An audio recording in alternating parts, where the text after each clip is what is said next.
Welcome back to another video, another top 5. This time I'm ranking my top 5 Boomsticks. We're talking just raw power. Very sorry for the sweaty appearance. I've been trying all these rackets out for the past 2 hours, giving them a good go over. May have hit the back fence multiple times, but that's what these rackets are all about. It's go hard or go home. Before we get started, if you could smash that subscribe button, I would really appreciate that. I'm trying to get to 10K subscribers at some point, whenever that happens. But yeah, it'd be great if you could do that. I'd be really grateful. And just to be clear, there's no brand affiliation with any of this. Nobody's paid me. I've got my rackets from All Things Tennis, so all the links are in the description. They're not affiliate links, so I don't earn any money out of this. I just want to do it to, one, have a bit of fun, and then also give my honest opinion to you guys. Let's get straight into it.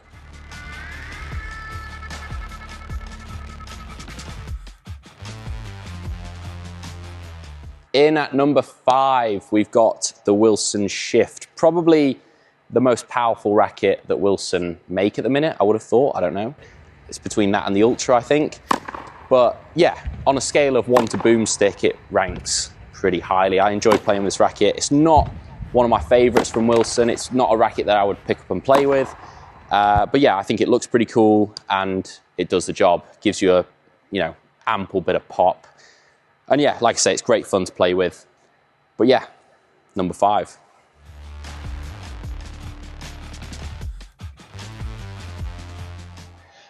In at number 4, we've got a little bit of a rogue decision here. We've got the Dunlop FX 500. I feel like Cam Price at the minute, promoting Dunlop. What am I doing? But this actually really surprised me. I hit with this while I was playing with Cam. If you haven't done already, go and check out his channel. I'll put a link in the description to that as well. He's doing some really cool content at the minute. But yeah, this racket genuinely surprised me. It's not your typical Boomstick. It's powerful, but it also adds an element of comfort. Boomsticks, they're notoriously stiff, whereas this, it felt actually very comfortable on my arm, very pleasant to play with, really easy to generate power and spin. And yeah, it did surprise me. And I think the look of it is absolutely stunning. I think it looks really cool. I think it's probably one of the most underrated paint jobs on the market at the minute. Dare I say, shoot me down in the comments. On to number 3.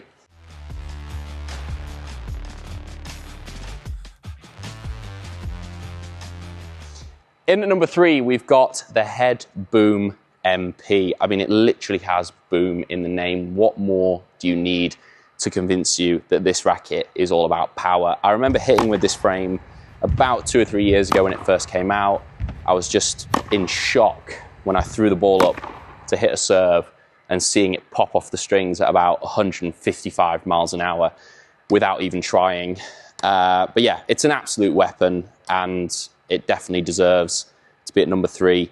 Just going off the cosmetic a little bit as well, I really like what Head have done with all of their rackets, making them look really uniform, and I am a big fan of the way this racket looks. I think it's pretty stunning. Obviously, we're taking that into account as well because we are pretty vain on this channel. But yeah, number 3, Head Boom MP.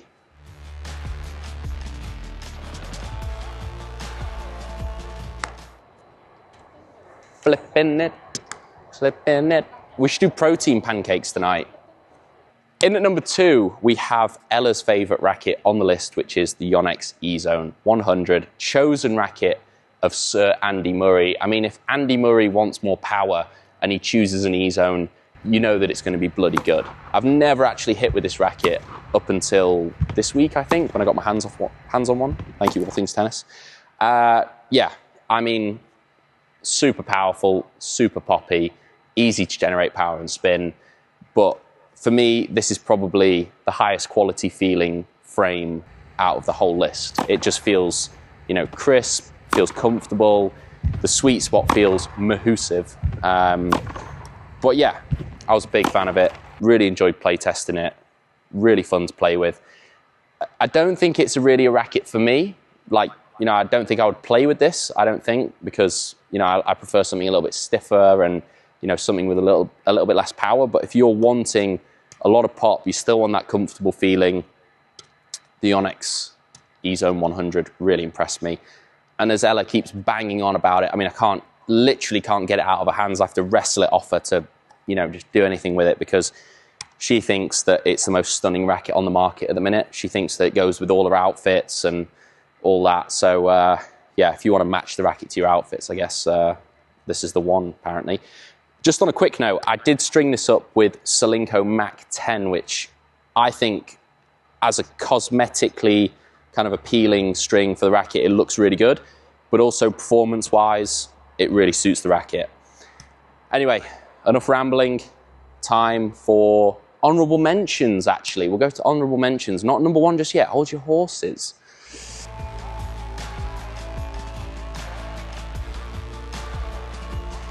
So the first honourable mention that we have is the Wilson Ultra. So it's definitely a boomstick, definitely fun to play with.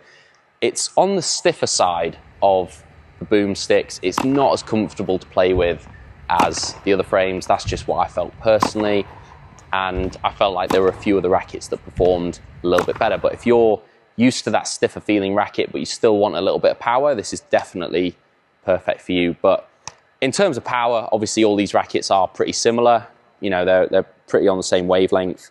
It's just more about the feeling, and yeah, you get the gist. Anyway, let's go on to the second honourable mention, which I don't actually have the racket with me. It is the Pure Aero Rafa Origin. If I've got that name wrong, it's like the longest racket name ever. But I remember trying this racket out a lot last year when it came out, and when I got my hands on it, and when the RF1 Pro came out, and I was comparing them a lot, and obviously they're contrasting styles a little bit. And I thought that was an unbelievably powerful racket. I think the only thing that let it down was the balance, the weight. It is, you know, slightly heavier, swing weight slightly heavier, and that's not going to suit, you know, the vast majority of players, even though it is such a fun racket to play with. And it actually kind of got me thinking, like, should I switch to it? Because, you know, it's on the extreme end. It is so powerful, you know, so much spin that it's going to kind of give you a lot in your game anyway. But if you can deal with that increase in weight, you know, the increase in swing weight, and you want more power, you want more pop, you know, and you want to kind of, you know, be the fuzzy, then it's probably for you.